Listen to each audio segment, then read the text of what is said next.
पढ़ाई कर रही थी, अच्छे मार्क्स लाने थे, उन्होंने मुझे पढ़ने नहीं दे रहे थे।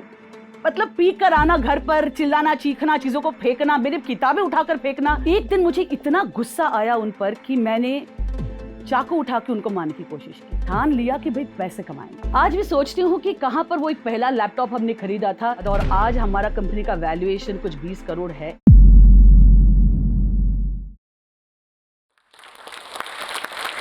अगर आप इंसान हैं तो आपको गुस्सा आता ही होगा।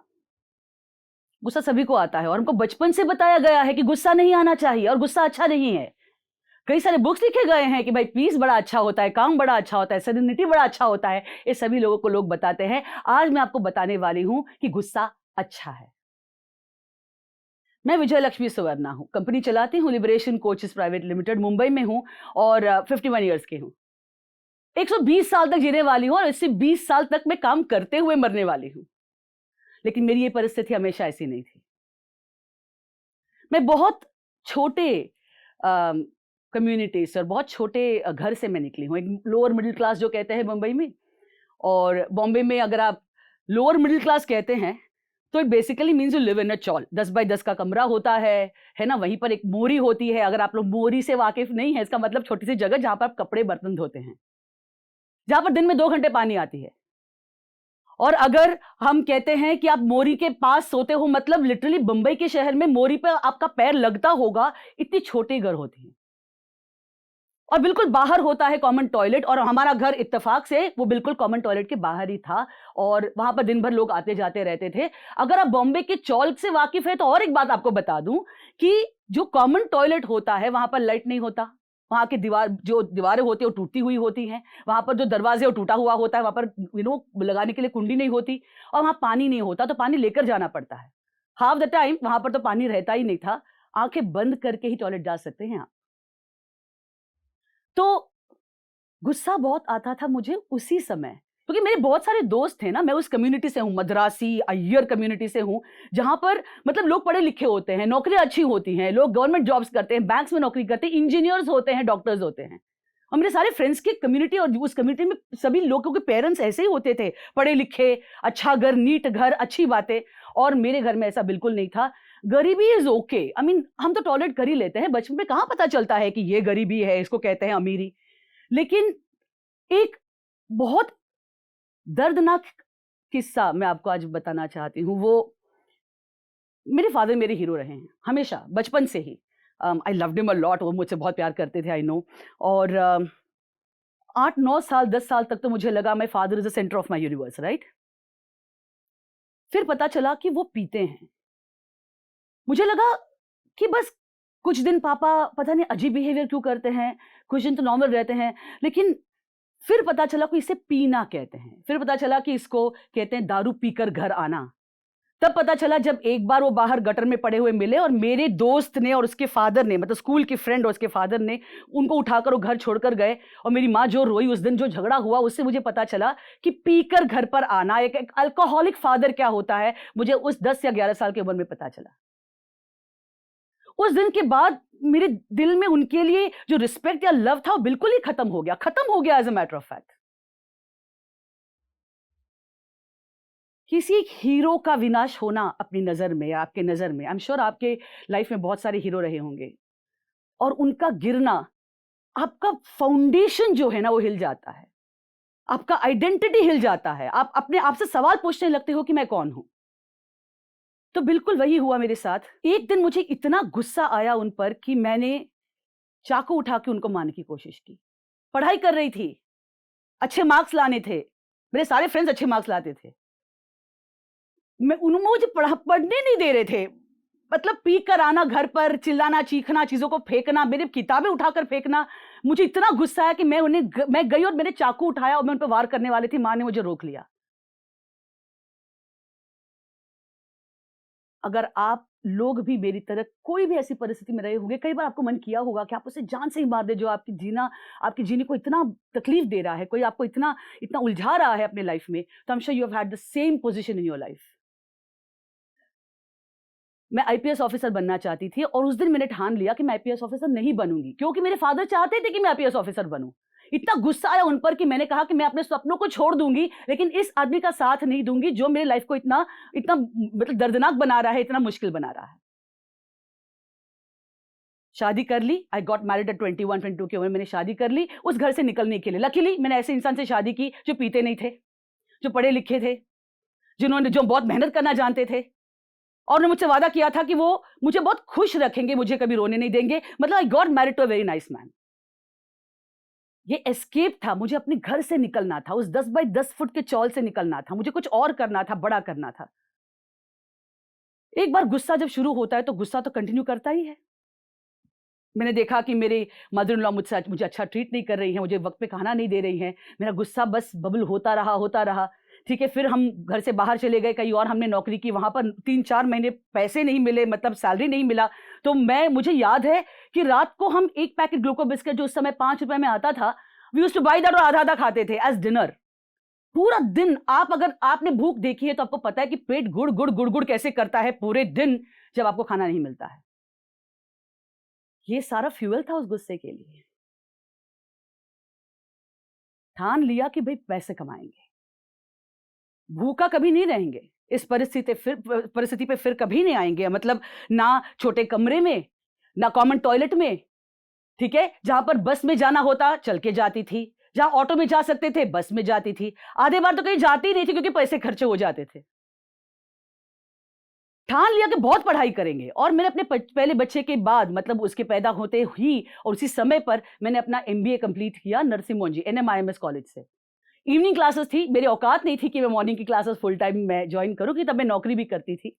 तो रोज शाम में नौकरी के बाद भागना दौड़ना, कॉलेज पहुंचना 7 बजे, और वहां से 9 सवा 9 बजे भाग भाग के जाना, बच्चे को बेबीसिटर्स के घर से उठाना और घर जाना, फिर कपड़ा बर्तन झाड़ू पोछा, खाना, सुबह फिर उठना 4 बजे, फिर आटा गूंदना, फिर डब्बा पैक करना, टिफिन बनाना, फिर तैयार करना बच्चे को छोड़ना, दौड़ना। मतलब ये मेरी लाइफ हो गई थी, लेकिन मैं मेहनत करना चाहती थी क्योंकि मुझे आगे बढ़ना था।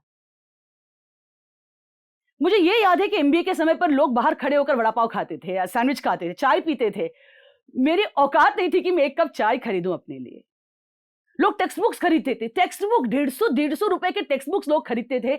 मेरे पास पैसे नहीं होते थे टेक्स्ट बुक्स के, बट एक्चुअली कोई प्रॉब्लम नहीं था। मैंने लाइब्रेरी को अपना घर बना दिया। जब भी मौका मिला मैं लाइब्रेरी जाती, वहां से बुक्स उठाती और नोट्स बनाती, क्योंकि पता नहीं अगले हफ्ते सेम बुक मिलेगा कि नहीं। और शायद इसी वजह से I came first in the university. 3,500-3,700 students के बीच में I came first in the university. मेरा बच्चा तब 1.5 साल का था। मुझे लगा कि ये गुस्सा अच्छा है, अगर हम चैनलाइज करते हैं गुस्सा को तो क्या क्या नहीं अचीव कर सकते हैं। मतलब अगर आप ध्यान से देखें तो महात्मा गांधी खुद गुस्सा हुए थे तो हमको आजादी मिली थी। जब मैं अपने दूसरे बच्चे के साथ, जब मैं प्रेग्नेंट थी, मैं एक कंपनी में काम करती थी जहां पर मेरे बॉस बहुत अच्छे थे, बाय द वे, संतोष नायर साहब हैं। तो उन्होंने मुझसे मतलब बहुत काम कराते थे, बहुत मतलब बहुत। मुझे याद है कि 9th मंथ लास्ट डे तक मैं काम कर रही थी, और उसी दिन जब पेट में मतलब कॉन्ट्रैक्शन शुरू हो गए, मैंने कॉल कर दिया, मैंने बोला मैं हॉस्पिटल जा रही हूँ क्योंकि मुझे I think I am having a baby. अगले दिन मैंने बच्चे को पैदा किया, with in 48 hours I was back at work.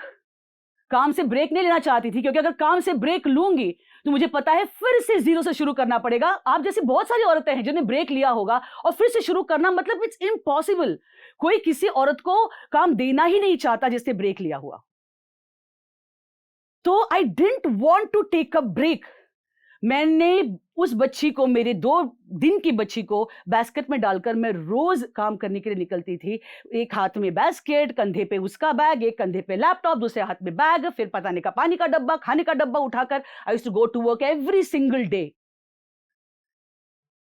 मुझे ये हिस्सा याद है कि एक बार मैं एक मीटिंग के लिए गई थी और बच्चे को मैंने टेबल के नीचे रख दिया था, और कुछ ही देर में मैं रो रही थी बिकॉज उसको भूख लगी थी। तो मेरे क्लाइंट ने बोला, अरे लगता है इस कमरे में बिल्ली है, मैडम आपको आवाज आ रही है क्या? तो मैंने कहा नहीं मैं सर, वो बिल्ली नहीं, मेरी बेटी है, वो टेबल के नीचे, एक्चुअली शी इज हंग्री, उसको जरा फीड करके मिले। वो इतने परेशान हो गए, बोले बच्ची टेबल के नीचे क्या कर रही है, कितने दिन की है? She was बेयरली 30 days old at that time. तो बच्चे को ऐसे लेते हुए मैंने बहुत काम किया है। I didn't want to take a break like I told you, लेकिन I had to take a break, क्योंकि वो करवट बदलने लगी और ज्यादा रोने लगी। तब मैंने दरख्वास्त की अपने ऑर्गेनाइजेशन से कि आप मुझे 1-2 महीने का छुट्टी दे दो जब तक मेरी बेटी संभल नहीं जाती है। बट अनफॉर्चुनेटली उस टाइम पर पॉलिसी नहीं था और मुझे नौकरी छोड़नी पड़ी। मैंने नौकरी छोड़ी, लेकिन उसी समय मैंने फिर कंपनी शुरू की, क्योंकि मुझे ब्रेक नौकरी से नहीं चाहिए थी। लेकिन मैं नौकरी छोड़ना नहीं चाहती थी, काम नहीं छोड़ना चाहती थी, क्योंकि अंदर वो आग तो अब तक था ना कि भाई कुछ करना है, गुस्सा तो था ही, कुछ करना है, कंटिन्यू करना है, ब्रेक नहीं लेना है। तो उसी दिन ठान लिया कि किसी और के यहाँ पर नौकरी मिले ना मिले, क्योंकि मैंने 2-3 जगह पर कॉल लगाई थी, उन्होंने कहा कि नहीं, we can't don't have part time, we don't have work from home, ऐसी कोई पॉलिसी ही नहीं है। तो मैंने ठान लिया कि हम खुद की कंपनी शुरू करेंगे। तो मैं और मेरे 2 कलीग्स मिलकर हमने कंपनी शुरू की, लिबरेशन कोचेस। जब कंपनी शुरू की तो पता था कि करना क्या है। कंसल्टिंग करना चाहते थे, एचआर कंसल्टिंग, मैनेजमेंट कंसल्टिंग करना चाहते थे, क्योंकि वो मेरा फोटे था।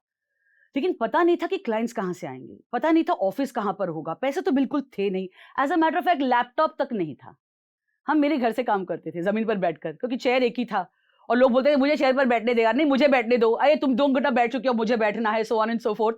उस दरमियान मुझे बहुत ज्यादा अटेंशन मिला, क्योंकि I had some complications during pregnancy, जिसकी वजह से मैं लेट ही नहीं सकती थी और बहुत देर तक बैठ नहीं सकती थी। मुझे याद है कि 1.5 साल तक मैं बैठकर सोई हूँ। I could not lie down at all. तो ये बिजनेस जो है, इसमें हमारा जो पहला लैपटॉप था वो फर्स्ट क्लाइंट के पैसे से आया। हमने क्लाइंट को जो प्रेजेंटेशन दिखाया, वो हमारे पास लैपटॉप नहीं था, वो नोटबुक पर पेपर में हमने लिख के उनको प्रपोजल दिया और उन्हें ओके करके पैसे दे दिए, और उस पैसे से हमारा पहला लैपटॉप आया। एक एक करके क्लाइंट्स जुड़ते गए, और हमारा एचआर का जो कंसल्टिंग फर्म है, या ओडी कंसल्टिंग फर्म जो कहते हैं, जहां ट्रेनिंग, कोचिंग और कंसल्टिंग कहते हैं, वो धीरे धीरे करके बढ़ने लगा और बढ़ ही रहा था 2006 से 2008 तक। और 2008 में आया इकोनॉमिक क्रैश। क्रैश का मतलब सारे क्लाइंट हाथ से छूट गए। तब तक हमारे टीम में 8-10 लोग थे, हमने ऑफिस भाड़े पे लिया हुआ था, मतलब उसका रेंट जा रहा था, सैलरीज जानी थी, हमारी सैलरीज जानी थी, हमारे लोन्स जाने थे, और नो इनकम। 2-2.5 साल तक मैंने और मेरे कलीग्स ने 1 महीने का भी सैलरी नहीं लिया। घर कैसे चलता था आप हमसे मत पूछिए। मैं मेरे हस्बैंड से बहुत ज़्यादा, मतलब मैं उनको ग्रैटिट्यूड दिखाना चाहती हूँ कि उनकी वजह से घर पर खाना आया, मतलब हम खाना खा सकते थे, बच्चों की देखभाल कर सकते थे, और जो मेरे साथ काम कर रहे थे उनका भी खाना मेरे घर से कई बार आता था। क्योंकि मैं स्पीकर हूँ और वक्ता हूँ, तो मुझे कॉलेजेस में मुझे बुलाया गया फॉर टेकिंग लेक्चर्स। लेकिन आपको भी पता है कि कॉलेजेस में ना बहुत कम पैसा मिलता है। उस समय पर शायद 100-150 रुपया मिल रहा था पर लेक्चर का, और लोगों की सैलरीज निकालनी थी, और जैसे मैंने कहा रेंट निकालना था। तो I think I spoke and conducted lectures दिन के 14 घंटे, सुबह 7 से लेकर के रात को 10 बजे तक, एवरी सिंगल डे। एक समय आया जब मैं बोल ही नहीं पाती थी, मैं ऐसे बोलती थी, okay come please in the class. मेरी आवाज ऐसे हो गई थी, और मैं खांसती थी तो खून निकलता था। मतलब डॉक्टर के पास जब गई, उन्होंने कहा स्टॉप योर लेक्चर्स कंप्लीटली, बिल्कुल बात करना बंद करो, वरना तुम जिंदगी भर बोल नहीं पाओगी। मैंने कहा मेरे पास समय नहीं है, क्लास जाना है, दवाई दीजिए फटाफट, मुझे जाना है क्योंकि पैसे कमाने हैं। मैं इस बात का मैं आपको यकीन दिलाऊं कि 2.5 साल में एक भी इंसान का सैलरी डिले नहीं हुआ, एक दिन भी नहीं। इसी दरमियान जब मैं इतना काम कर रही थी, इतना काम कर रही थी, और मैं जब फोन नहीं उठाती थी, हस्बैंड से कॉल आता था, कहां पर हो, क्या कर रही हो, कहां पर हो, क्या कर रही हो। मतलब एक पॉइंट पे ऐसा लगा कि मुझे परेशान कर रहे हैं, ये मुझे इसलिए नहीं कॉल कर रहे हैं कि पूछने के लिए कि तुम कैसी हो, पर जानना चाहते हैं कि मैं क्या कर रही हूँ। मुझे इतना गुस्सा आता था, क्योंकि कॉल करते थे ना, मेरे रोंग, मतलब मैं कांपने लगती थी, डर लगता था कि अब क्या पूछेंगे ये। और फिर एक बार मैंने जब फोन उठाया, उन्होंने कहा क्या है, तुम क्यों नहीं फोन उठाती हो, बच्चों का ध्यान नहीं दे रही हो तुम, मतलब पूरा दिन काम करती रहती हो। तो मुझे कह रही कि ऐसा सब चलने लगा तो मुझे लगता है मुझे तलाक देना चाहिए तुमको। मैं घबरा गई। तलाक। फिर याद आया कि तलाक इज ओके। किसी एक इंसान की धमकी की वजह से, तलाक के डर की वजह से, I am not going to stop working. Liberation coaches को पैदा किया था जैसे रक्षित और तपस्या को पैदा किया था, it needs it's mother, that is me. I decided I will work. मुझे यही तो करना था, मतलब मैंने ठान लिया था ना कि पैसे बनाने हैं, एम्बिशन को मतलब फ्यूल करना है, गुस्से को जागृत करना है। I have to live a fantastic life, create value for people, लोगों को ट्रांसफॉर्म करना है, बिजनेसेस तक पहुंचनी है, दुनिया भर घूमना है, मतलब इतने सारे सपनों के सामने एक तलाक word, honestly I didn't care. मैंने कहा कि पेपर आप भेजोगे कि मैं भेजूं। मुझे नहीं लगता कि उन्होंने एंटिसिपेट क्या एक्सपेक्ट किया था, लेकिन I must appreciate the fact कि उस मोमेंट के बाद उन्होंने कभी ये नहीं पूछा कि तुम इतना काम क्यों करती हो। उस दिन के बाद अगर मैं लेट काम करती तो वो कहें कि सुनो, खाने की चिंता मत करना, मैं बाहर से ऑर्डर कर लूंगा। अरे सुनो, तुम ना ऐसा करो कि तुम आज आराम कर लो, मैं खिचड़ी चढ़ा दूंगा। अगर कॉल करते तो ये पूछने के लिए कि कहां पर हो, बच्चों को क्यों ख्याल नहीं रख रही हो, इसीलिए नहीं, हमेशा कॉल करते थे पूछने के लिए उसके बाद कि खाना खाया, तबीयत ठीक है, कुछ हेल्प चाहिए। तो मुझे यकीन हो गया कि अगर आपको कोई चीज चाहिए और अगर आप उसे पेश करते हैं और डरते नहीं हैं, तो दुनिया जो है वो आपका साथ देगी। लेकिन मांगना पड़ता है, मांगने के सिवा मतलब अगर नहीं मांगोगे तो नहीं मिलेगा, मांगना पड़ेगा और हक से मांगना पड़ेगा, विश्वास से मांगना पड़ेगा कि this is what you deserve. अगर आप ऐसा करते हैं तो कोई आपसे वो हक छीन नहीं सकता। बिजनेस कंटिन्यूड और 2-2.5 साल तो बहुत ज्यादा खराब गया, लेकिन लकीली बिजनेस ग्रू। तो आज 18 साल के बाद लिबरेशन कोचेस क्या करता है, जैसे मैंने बताया 8 अलग अलग देशों में हमारे प्रोजेक्ट्स चलती हैं। हमारे सबसे छोटे क्लाइंट जो हैं वो 5 करोड़ के हैं, सबसे बड़े क्लाइंट जो है वो 30,000 करोड़ की कंपनीज हैं। हम फैमिली बिजनेस के साथ काम करते हैं, हम छोटे बिजनेसेस के साथ काम करते हैं, उनको हेल्प करते हैं ट्रांसफॉर्म होने में। हम हेल्प करते हैं कि उनके यहाँ पर प्रोसेसेस, सिस्टम्स, एचआर के स्ट्रक्चर्स, लोगों का जॉब डिस्क्रिप्शन, परफॉर्मेंस मैनेजमेंट हो, ट्रेनिंग, कोचिंग, कंसल्टिंग, जब भी कोई छोटा बिजनेस बिल्ड होना चाहता है वो हमारे कॉन्टैक्ट में आते हैं, तो we help them to grow. क्योंकि हर एंटरप्रेन्योर के अंदर जो एम्बिशन है उसे हम पहचानते हैं, उसकी जो बारीकी है उसे हम समझते हैं। हमारे यहाँ पर आज 100 से अधिक ट्रेनर्स, कोचेस और कंसल्टेंट्स जो है वो काम करते हैं। हमारे कोर टीम में कुछ 20 से 25 लोग हैं और आज पूरी दुनिया में हमारे क्लाइंट्स हैं। अगर आप गूगल पर जाते हैं तो 1200 के ऊपर 4.9 स्टार रिव्यूज हैं हमारे। तो we do some phenomenal work with small businesses and इससे, और हमारा आज अगर वैल्यूएशन देखें तो 20 करोड़ का हमारा वैल्यूएशन है। आज भी सोचती हूँ कि कहाँ पर वो एक पहला लैपटॉप हमने खरीदा था बिना पैसे के, कस्टमर के पैसे के आने के बाद, और आज हमारा कंपनी का वैल्यूएशन कुछ 20 करोड़ है और मेरे पास आज मर्सिडीज है, ऑडी है। मतलब मैं शो ऑफ नहीं कर रही हूँ, मैं बता रही हूँ कि अगर आप चाहते तो आप भी पा सकते हैं। मैं जहां से शुरुआत मैंने की थी, so you just need to want it. तो अगर आपके साथ कोई गलत कर रहा है तो उनको आप थैंक यू जरूर कहिए, क्योंकि अगर वो आपको तकलीफ नहीं देंगे तो आप सेटल हो जाओगे। अगर सेटल हो जाओगे तो गुस्सा कहां से निकालोगे? गुस्सा नहीं निकलोगे तो आगे कैसे बढ़ोगे? अपने सपनों को पूरा कैसे करोगे? मुझे लगता है गुस्सा अच्छा है। गुस्से को अगर आप चैनलाइज करते हैं, गुस्से का इस्तेमाल करते हैं, तो क्या नहीं है जो आप अचीव कर सकते हैं लाइफ में। और गुस्सा अच्छा नहीं है ये किसने आपसे कहा? जो लोग सेटल हो जाते हैं, उनको पीस मिल गया है, they can be happy the way they are. You decide कि आपके अंदर अगर गुस्सा है, आई एम श्योर आप सभी के अंदर गुस्सा होगा ही। छोटे कमरे को देखकर गुस्सा आपको आना चाहिए। आप मतलब ऑटो में जाते हैं और लोग वहां गाड़ियों में घूम रहे हैं, आपको गुस्सा आना ही चाहिए।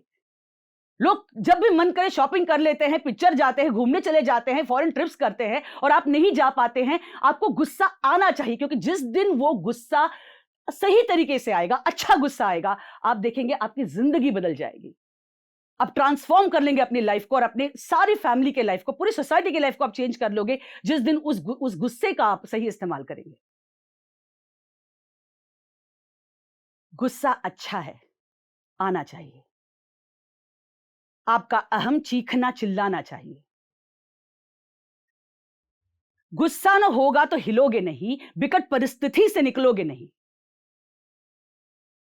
अपने अंदर काली को जगाओ, अपने अंदर दुर्गा को बिठाओ, अंग अंग से शिव का तांडव दिखलाओ। गुस्सा अच्छा है, आना चाहिए। ये टॉक देखकर हमने एक कदम बढ़ाया है फाइनेंशियल आजादी की ओर। इसी तरह अब कदम बढ़ाते हैं बहुत सारी सेविंग्स की ओर और पाते हैं कैशबैक अपने हर ऑनलाइन ऑर्डर पे। आप फ्लिपकार्ट, मिंत्रा, अमेज़न, नाइका जैसी वेबसाइट पर तो खर्चा करते ही होंगे। कैश करो ऐप पे आपको इन सभी वेबसाइट पर और अन्य 1500 ब्रांड्स पर 50% तक का कैशबैक मिलता है। हमें बस कैश करो ऐप पे जाना है, वहां से फ्लिपकार्ट या अन्य कोई भी ब्रांड सिलेक्ट करना है। हमें हर बार की तरह ही शॉपिंग करनी है, लेकिन इस बार मिलेगा कैशबैक। ये कैशबैक आपके हर शॉपिंग पे मिलेगा और वो कैशबैक होगा सभी ऑफर्स, डिस्काउंट, सेल्स या स्पेशल ऑफर्स के डिस्काउंटेड अमाउंट के ऊपर। ऑर्डर प्लेस करने के बाद ये सारा कैशबैक आपके कैश करो वॉलेट में ऐड हो जाएगा, जो कंफर्मेशन पे आप बहुत आसानी से अपने अमेज़न पे, फ्लिपकार्ट गिफ्ट कार्ड या बैंक अकाउंट में भी सीधा ट्रांसफर कर सकते हैं। तो ये आदत डाल लो। पहले कैश करो पे आओ, यहाँ से किसी भी साइट पर जाओ और अनलिमिटेड सेविंग्स पाओ।